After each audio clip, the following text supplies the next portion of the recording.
Orca adalah raja lautan, singa adalah raja rimba, harimau adalah raja hutan, king cobra adalah raja ular, dan elang adalah rajanya para burung. Beberapa hewan mendapat gelar sebagai raja karena dominasinya yang terlalu kuat. Mereka yang dianggap raja ditakuti dan disegani oleh hewan lain di sekitarnya, dan mereka adalah pemangsa. Meski beberapa herbivora punya dominasi yang besar, tapi mereka tidak dianggap sebagai raja. Dari sekian banyak hewan yang dianggap sebagai raja, kita akan membahas elang, sosok yang dianggap sebagai rajanya para burung. Apakah mereka memang pantas mendapat gelar itu? Elang atau eagle adalah burung pemangsa yang tergabung dalam keluarga Accipitridae. Ada lebih dari 70 spesies elang yang sudah dikenali manusia, dan mereka adalah burung yang luar biasa. Beberapa elang terbesar adalah elang laut Steller, elang Harpy, dan elang Filipina. Ketiganya bersaing jadi yang terbesar. Sementara elang terkecil adalah elang ular Nicobar yang beratnya hanya di kisaran setengah kilogram saja. Entah yang besar ataupun yang kecil, elang tetaplah elang. Mereka adalah burung pemangsa yang ditakuti.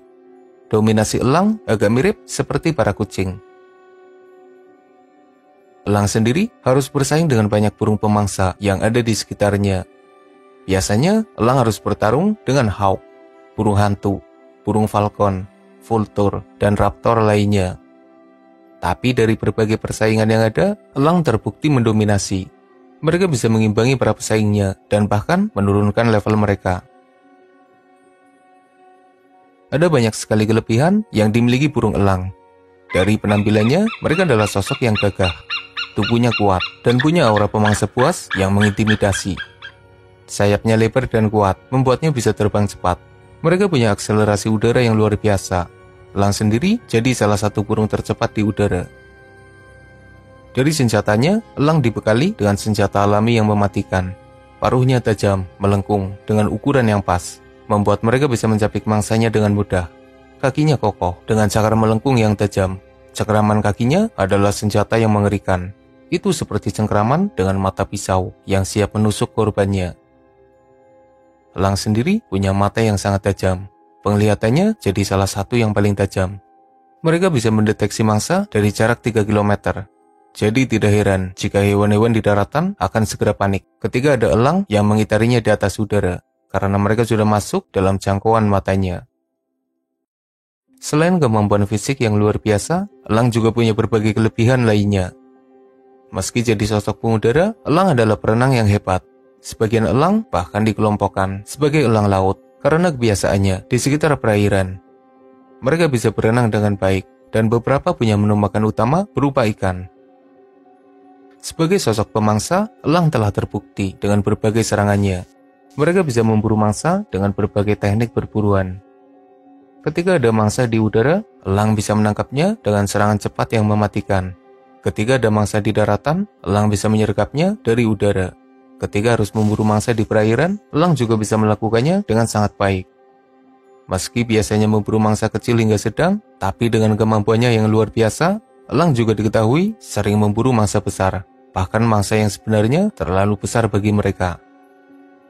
Elang mencengkram mangsanya, meremasnya dengan kuat, menusukkan cakarnya, dan terus membebani mangsa hingga korbannya tidak berdaya.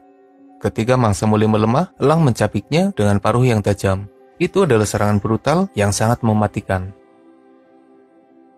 Ada banyak sekali jenis mangsa yang berhasil diburu oleh para elang, menyesuaikan kondisi masing-masing spesies. Beberapa mangsa greget yang berhasil diburu elang, diantaranya adalah monyet. Pelaku utamanya adalah elang Filipina, serta elang Harpy. Keduanya dikenal sebagai pemburu monyet. Lalu ada pronghorn antelope yang diburu oleh elang emas. Kambing gunung, bahkan rubah juga pernah kedapatan turun level dan jadi makanan elang. Ikan hiu diketahui pernah diburu oleh elang laut. Ular berbisa, babi hutan, rusa, kadal monitor, dan lain sebagainya. Sepertinya hewan-hewan berukuran besar bukan masalah bagi beberapa jenis elang. Toh mereka bisa mengalahkannya dengan cukup mudah. Selanjutnya, kita akan membahas persaingan elang. Selain menghadapi beberapa burung pemangsa yang jadi pesaing alaminya, elang juga harus bersaing dengan pemangsa lain di daratan, atau mungkin saja di dalam air. Sebagian elang mungkin saja bisa dikalahkan oleh para pesaingnya, khususnya yang berukuran kecil. Tapi elang besar yang tangguh, mereka adalah sosok yang berbeda. Di beberapa wilayah, elang jadi pemangsa yang paling dominan. Mereka bahkan bisa mengalahkan para pesaingnya dan menurunkan level mereka. Dalam beberapa momen, elang harus bersaing dengan rubah. Tapi, elang bisa menghandle pesaingnya itu. Elang bukan hanya mengalahkan rubah, tapi bahkan memangsanya. Itu adalah bukti nyata betapa dominasi elang memang luar biasa.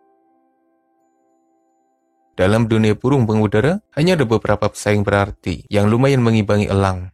Yang pertama adalah hawk, khususnya red-tailed hawk. Dalam beberapa momen, burung ini kedapatan menyerang sang raja di udara.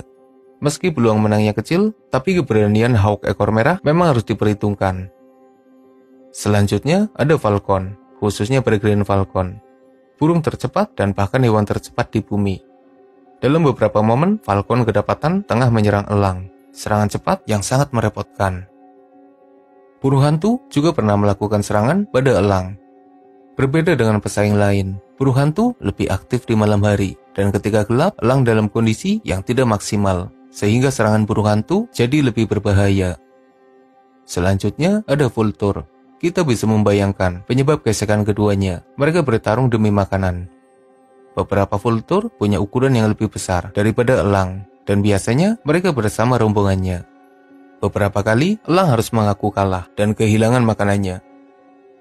Tapi sehebat apapun para pesaingnya, elang tetap dianggap sebagai sosok yang disegani. Mereka mungkin saja melakukan serangan dan bertarung dengan gagah, tapi tidak ada satupun yang berusaha memangsa elang. Elang adalah pemangsa puncak, mereka tidak diburu oleh burung lain. Elang terlalu tangguh jika harus dijadikan mangsa oleh para pesaingnya. Sejauh ini, hanya ada beberapa hewan yang diketahui memburu elang secara jelas. Salah satunya adalah macan tutul. Pemangsa nekat itu pernah kedapatan memburu elang. Elang yang diburu juga tidak dalam kondisi maksimal, biasanya elang muda dan yang sedang terluka. Tapi apapun itu, macan tutul memang diketahui sebagai salah satu pemburu elang. Tidak ada yang aneh dengan macan tutul yang memburu elang. Kucing besar itu memang barbar. Anak singa saja dimangsa, cheetah juga dimangsa, hyena jadi makanan darurat, buaya kecil diturunkan levelnya, dan hampir semua pesaingnya bisa saja turun level dan jadi mangsa macan tutul. Dengan berbagai pertimbangan yang ada, sepertinya tidak berlebihan jika elang dianggap sebagai rajanya para burung, raja pengudara, burung pemangsa yang berbahaya, dan salah satu hewan yang paling tangguh. Sebenarnya masih ada burung lain yang mungkin saja lebih hebat daripada elang, tapi ada beberapa hal yang membuat mereka tidak bisa jadi raja. Burung darat seperti kasuari dianggap sebagai burung paling berbahaya, tapi mereka bukan pemangsa dan mereka tidak bisa terbang. Burung sejenis kasuari juga ada di posisi yang sama. Burung memang identik dengan kemampuan terbangnya. Jadi ketika ada burung tangguh tapi kemampuan terbangnya kurang atau bahkan tidak bisa terbang sama sekali, sepertinya kurang mewakili sosok burung. Akhir kata, kita memang harus mengakui jika elang adalah rajanya para burung. Mereka punya kemampuan yang paling lengkap jika dibandingkan dengan burung lainnya. Semoga bermanfaat. Makasih udah nonton dan mohon maaf jika masih banyak kesalahan.